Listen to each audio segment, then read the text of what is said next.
Welcome dear friends, आप सभी का स्वागत है हमारे यूट्यूब चैनल पर। तो बच्चों, आज के वीडियो में हम करने वाले हैं कक्षा 12वीं अर्थशास्त्र यानी कि इकोनॉमिक्स का पेपर, जो आपका 4 मार्च को होने वाला है। एमपी बोर्ड का सेट ए है यहाँ पर, और 23 क्वेश्चन आपसे परीक्षा में पूछे जाएंगे। समय आपको 3 घंटे का मिलेगा। 80 अंक का आपका पेपर होगा इकोनॉमिक्स का, ठीक है। तो इस वीडियो में हम इकोनॉमिक्स का पेपर करेंगे, तो आपको वीडियो को कंप्लीट वॉच करना है और आप हमारे यूट्यूब चैनल को सब्सक्राइब कर लीजिए, ताकि ऐसे ही वीडियोज़ की नोटिफिकेशन आपको सबसे पहले मिलती रहे, ठीक है। निर्देश आपको इसी प्रकार से परीक्षा में देखने को मिलेंगे, तो आप इन निर्देशों को अच्छी तरह से पढ़ सकते हैं। प्रश्न क्रमांक 1 है आपका, सही विकल्प चुनकर लिखिए। तो चलिए देखते हैं इनको। पहला है आपका, व्यष्टि अर्थशास्त्र में निम्न में से कौन सा अध्ययन किया जाता है? तो इसका आपका राइट आंसर क्या आ जाएगा?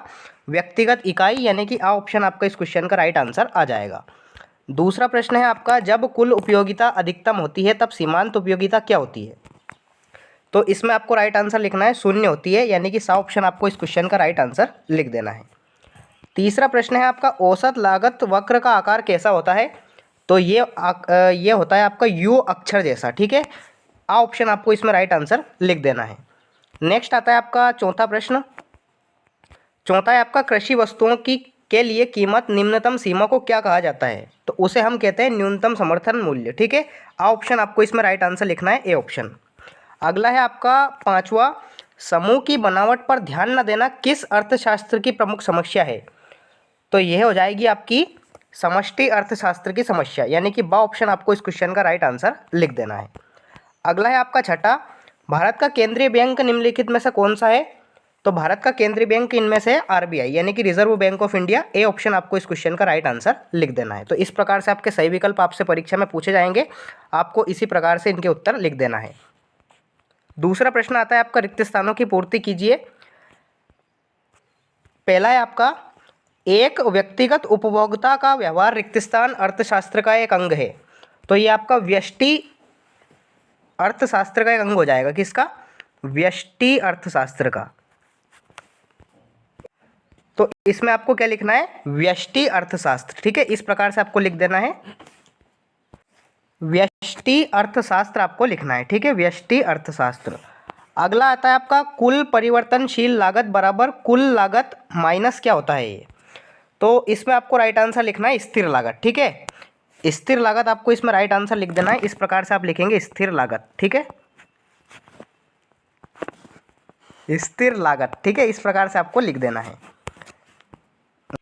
तीसरा आपका प्रश्न है बच्चों, देखिए, दीर्घकालीन कीमत को कीमत भी कहा जाता है, तो दीर्घकालीन कीमत को सामान्य कीमत भी कहा जाता है। सामान्य इसमें आपको लिख देना है, सामान्य। अगला है आपका चौथा, राष्ट्रीय आय का अध्ययन व्यष्टि दृष्टिकोण से नहीं बल्कि दृष्टिकोण से किया जाता है। तो किस दृष्टिकोण से किया जाता है? तो इसमें आपको लिख देना है समष्टि, समष्टि दृष्टिकोण से किया जाता है। तो इस प्रकार से आपको लिख देना है। अगला है आपका पांचवा, राष्ट्रीय आय में केवल आय को सम्मिलित किया जाता है। तो देखिए, राष्ट्रीय आय में केवल किसी देश के निवासियों की कुल आय को ही सम्मिलित किया जाता है। तो देश के निवासियों की कुल आय को इस प्रकार से आपको लिख देना है, देश के निवासियों की कुल आय को सम्मिलित किया जाता है। अगला है देखिए पांचवा हो गया है। छठा देखिए, रक्षा ब्याज भुगतान आदि पर किए जाने वाला व्यय क्या कहलाता है?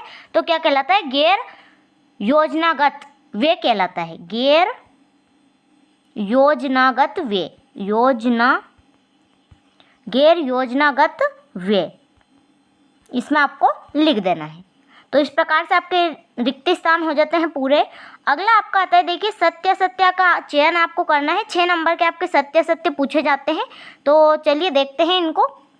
यहाँ पे लिखा है 6 नंबर के। तो सबसे पहला है आपका, व्यष्टि अर्थशास्त्र में समूह का अध्ययन किया जाता है। तो व्यष्टि अर्थशास्त्र में समूह का अध्ययन नहीं किया जाता, ये बिल्कुल गलत बात है, असत्य इसमें आपका हो जाएगा। फिर आपका दूसरा, कीमत तथा मांग में हमेशा सीधा संबंध होता है, ये भी आपका असत्य हो जाएगा, असत्य इसमें आपको लिख देना है। अगला है देखिए, तीसरा आपका पूछा है, कुल उत्पादन को एमपी से प्रदर्शित किया जाता है। तो ये क्या हो जाएगा? ये बिल्कुल आपका असत्य हो जाएगा, असत्य इसमें आपको लिख देना है। अगला है आपका देखिए, व्यक्तिगत इकाइयों का अध्ययन व्यष्टि अर्थशास्त्र में किया जाता है। तो ये क्या हो जाएगा? ये आपका सत्य हो जाएगा, सत्य इसमें आपको लिख देना है चौथे वाले में। अगला है उपभोग फलन अपूर्ण रोजगार साम्य की व्याख्या करता है, तो ये क्या हो जाएगा, ये आपका सत्य हो जाएगा। सत्य इसमें आपको लिख देना है।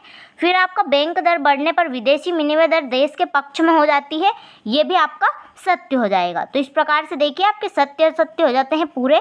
तो आप चैनल को बच्चों ज़रूर से सब्सक्राइब कर लीजिए। सबसे पहले देखिए सही जोड़ी आपकी पूछी गई है, 7 नंबर की आपकी सही जोड़ी पूछी गई है।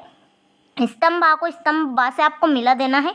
तो देखिए सबसे पहले इस प्रकार से आपका पूछा गया है प्रश्न एनएनपी। तो एनएनपी में आपका क्या हो जाएगा, एनएनपी का आपका हो जाएगा शुद्ध राष्ट्रीय उत्पाद।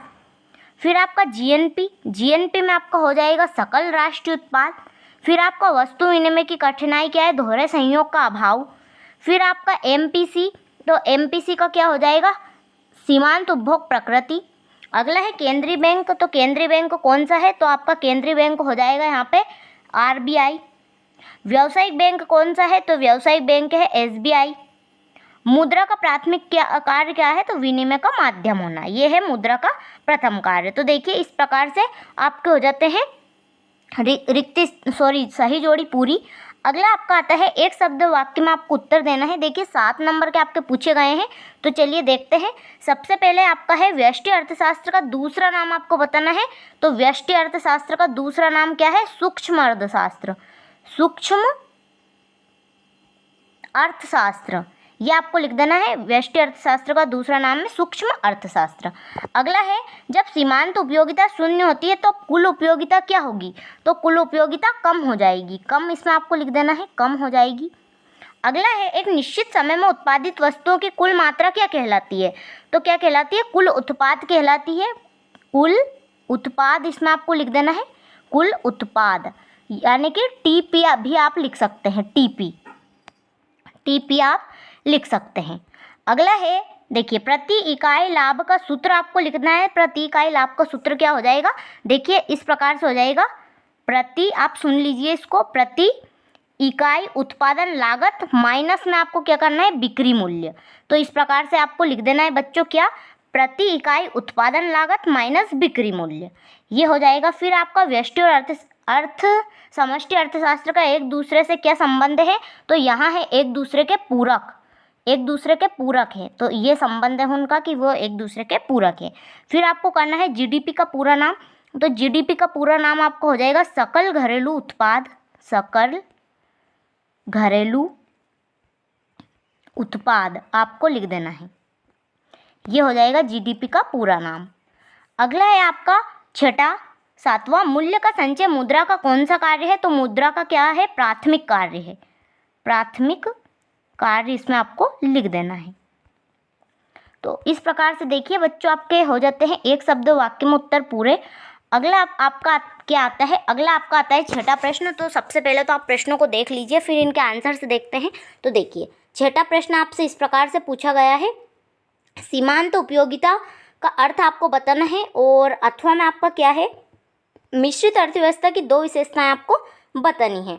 2 नंबर के आपके प्रश्न है। 7वां देखिए उत्पादन संभावना वक्र का ढाल कैसा होता है आपको बताना है, और अवसर लागत की अवधारणा को समझाइए। तो चलिए आंसर देख लेते हैं। देखिए छठे का आंसर आपका इस प्रकार से हो जाएगा, सीमांत उपयोगिता का अर्थ क्या है, तो ये आप पढ़ लीजिए अच्छी तरह से। और फिर मिश्रित अर्थव्यवस्था की विशेषता आपको बतानी थी, तो इस प्रकार से मिश्रित अर्थव्यवस्था की विशेषता आपकी हो जाएंगी।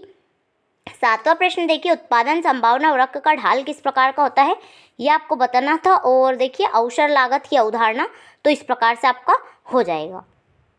फिर देखिए 8वां प्रश्न क्या दिया हुआ है आपको, सीमांत लागत और औसत लागत में आपको 2 अंतर आपको बताने हैं। देखिए 2 नंबर का आपका प्रश्न है, अथवा में भी आपसे पूछा गया है, परिवर्तनशील लागत का अर्थ आपको बताना है। 9वां देखिए बाजार संतुलन का आशय आपको समझाना है। 2 नंबर का आपका प्रश्न है, अथवा में आपका है मांग में कमी से कीमत कैसे प्रभावित होती है, ये आपको बताना है। तो इस प्रकार से आंसर देख लीजिए, सीमांत लागत और औसत लागत में आपको अंतर बताना है। तो देखिए परिभाषा इस प्रकार से हो जाएगी, और फिर गणना, तो ये इस प्रकार से आपका हो जाएगा। फिर आपका परिवर्तनशील लागत का आपको अर्थ बताना था, तो ये हो जाएगा अथवा वाला, तो ये इस प्रकार से आपका हो जाएगा। 9वां देखिए बाजार संतुलन का आशय आपको बताना था, तो ये बाजार संतुलन का आशय आपको हो जाएगा। और अथवा में आपका था मांग में कमी से कीमत पर क्या प्रभाव पड़ता है, तो ये इस प्रकार का आपका हो जाएगा 9वें का अथवा वाला। 10वां देखिए 2 नंबर का आपका प्रश्न रहने वाला है, सकल राष्ट्रीय उत्पाद से क्या आशय है आपको बताना है। और अथवा में देखिए, राष्ट्रीय आय को मापने की विधियों के नाम। आरबीआई के कोई 2 कार्य आपको बताने हैं। एक देश का केंद्रीय बैंक किन रीतियों से साख को नियंत्रित करता है। तो चलिए आंसर देख लेते हैं। ये हो जाएगा आपका 10वें का आंसर। सकल राष्ट्रीय उत्पाद का अर्थ आपको बताना है, तो इस प्रकार से हो जाएगा, राष्ट्रीय आय को मापने की विधियाँ। तो 3 विधियाँ हैं, उत्पादन विधि, आय विधि, व्यय विधि। 11वां देखिए, आरबीआई के आपको कार्य बताने हैं। तो देखिए 2 कार्य आपके हो जाएंगे आरबीआई के।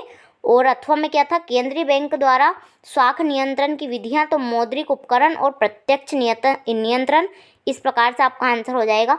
12वां देखिए, सीमांत उपभोग प्रवृत्ति को परिभाषित आपको करना है। तो देखिए इस प्रकार से 2-2 नंबर के आपके प्रश्न हैं। तो देखिए सीमांत उपभोग प्रकृति अथवा में आपको सामूहिक मांग से क्या अभिप्राय है। 13वां देखिए, राष्ट्रीय आय की गणना में किन्हीं 2 विधियों के आपको नाम बताने हैं। सरकारी बजट के कोई 2 उद्देश्य आपको बताने हैं। तो देखिए 12वें का उत्तर आपको इस प्रकार से हो जाएगा, सीमांत उपभोग प्रवृत्ति की परिभाषा आपको देनी है। और देखिए ये सामूहिक मांग का अर्थ आपको बताना है। तो इस प्रकार से आपका हो जाएगा आंसर। 13वां देखिए इस प्रकार से, राष्ट्रीय आय की गणना की 2 विधियां आपको बतानी है, उत्पादन विधि और आय विधि। और सरकारी बजट के 2 उद्देश्य, आर्थिक स्थिरता बनाए रखना, संपत्ति एवं आय के पुनः वितरण को बढ़ावा देना। 14वां प्रश्न देखिए, अल्पकाल एवं दीर्घकाल किसे कहते हैं, बजट रेखा किसे कहते हैं। तो देखिए आंसर अल्पकाल इस प्रकार से आपका हो जाएगा। और दीर्घकाल देखिए इस प्रकार से आपका आंसर हो जाएगा। बजट रेखा देखिए, बजट रेखा किसे कहते हैं, तो इस प्रकार से आपकी हो जाएगी बजट रेखा। 15वां देखिए, अनाधिमान वक्र किसे कहते हैं। 2-2 नंबर का आपका प्रश्न है। और फिर अथवा में आपका है, अनाधिमान मानचित्र किसे कहते हैं, आपको बताना है। दोनों प्रश्न। फिर आ जाता है आपका 16वां, 3 नंबर का प्रश्न आ चुका है, व्यष्टि अर्थशास्त्र की 3 विशेषता आपको बतानी है और किसी अर्थशास्त्र की 3 केंद्रीय समस्याएं आपको बतानी है। तो देखिए आंसर इस प्रकार से हो जाएगा, अनाधिमान वक्र और अनाधिमान मानचित्र। तो इस प्रकार से आपका आंसर हो जाएगा, आप इनको अच्छी तरह से पढ़ लीजिए। फिर आपका है देखिए 16वां, व्यष्टि अर्थशास्त्र की 3 विशेषता आपको बतानी है। तो ये हो जाएगी व्यष्टि अर्थशास्त्र की 3 विशेषताएं आपकी। फिर आपका अर्थव्यवस्था की 3 केंद्रीय समस्याएं आपको बतानी है। तो ये हो जाएगी अर्थव्यवस्था की 3 केंद्रीय समस्याएं। अगला है आपका 3 नंबर का आपका प्रश्न है 17वां देखिए, पूर्ण प्रतिस्पर्धा के कोई 3 लक्षण आपको बताने हैं। और फिर आपका अथवा में लाभ अधिकतमीकरण की 3 शर्तें आपको बतानी है। 3-3 नंबर के आपके प्रश्न है। समग्र मांग का अर्थ आपको बताना है। अथवा में आपका न्यून मांग किसे कहते हैं, इसे ठीक करने के 2 उपाय आपको बताने हैं। तो आंसर देख लेते हैं। देखिए 17वें का आंसर आपको इस प्रकार से हो जाएगा, पूर्ण प्रतिस्पर्धा के 3 लक्षण इस प्रकार से आपके हो जाएंगे। और अथवा में देखिए 3 अधिनियम की शर्तें आपको बतानी है। तो इस प्रकार से हो जाएगा। 18वां देखिए, समग्र मांग का अर्थ आपको बताना है और 2 घटक। तो इस प्रकार से आपका आंसर हो जाएगा, न्यून मांग और न्यून मांग ठीक करने के उपाय। तो इस प्रकार से आपके उपाय हो जाएंगे। अगला देखिए 19वां 3 नंबर का आपका प्रश्न है, क्या पूछा है, राजस्व व्यय तथा पूंजीगत व्यय में भेद आपको बताने हैं कोई 3 नंबर का आपका प्रश्न है। अथवा आपका है, राजस्व घाटा राजकोषीय घाटे में कोई 3 अंतर आपको बताने हैं। फिर आपका आ जाता है 20वां 4 नंबर का प्रश्न, जब सीमांत उपयोगिता घटती है तो कुल उपयोगिता किस दर से बढ़ती है। और अथवा के आपका है, मांग की कीमत लोच की कीमत से किस प्रकार से भिन्न है। तो इस प्रकार से आंसर आपके हो जाएंगे। देखिए राजस्व व्यय और पूंजीगत व्यय में आपको अंतर बताने हैं। तो अब बच्चों आप जल्दी से इनको देखते जाएं और चैनल को सब्सक्राइब जरूर से कर लीजिए और बेल आइकन के बटन को प्रेस करके रखिए, ताकि जो भी अगला वीडियो डाला जाए उसकी नोटिफिकेशन भी आपके पास पहुंच जाए सबसे पहले। देखिए इस प्रकार से हो जाएगा 20वें का आपका आंसर, इनको आप देख लीजिए अच्छी तरह से। फिर आपका 21वां प्रश्न है, हाथ समान सीमांत उत्पादन के नियम और चित्र आपको बनाना है। फिर देखिए उत्पादन फलन की संकल्पना। 22वां प्रश्न आपका 4 नंबर का आपका प्रश्न है। तो इस प्रकार से आपका 22वां प्रश्न हो जाएगा। और 23वां प्रश्न देखिए इस प्रकार से 23वां प्रश्न आपका हो जाएगा। तो 22वां देखिए, सरकारी बजट की परिभाषा और विशेषताएं। तो इस प्रकार से 22वें का आंसर आपको हो जाएगा, विशेषता आपको बतानी है। फिर आपका है जीएसटी की पुरानी कर व्यवस्था की तुलना। तो इस प्रकार से आपका हो जाएगा आंसर, आप देख लीजिए इसको अच्छी तरह से। 23वां है भुगतान संतुलन और व्यापार संतुलन में आपको अंतर बताना है। तो इस प्रकार से आपका अंतर हो जाता है। 23वां प्रश्न इस प्रकार से, अथवा में भी आपको न्यूमेरिकल दिया है तो कोई सा भी आप एक कर सकते हैं। तो इस प्रकार से हो जाता है आपका कक्षा 12वीं का आपका अर्थशास्त्र यानी इकोनॉमिक्स का पेपर पूरा। आपको वीडियो अच्छा लगा हो तो कमेंट बॉक्स में ज़रूर से कमेंट कर दीजिए। चैनल को सब्सक्राइब, वीडियो को लाइक ज़रूर से कर दीजिए। मिलते हैं अगले वीडियो में। परीक्षा की तैयारी अच्छे से करते रहिए।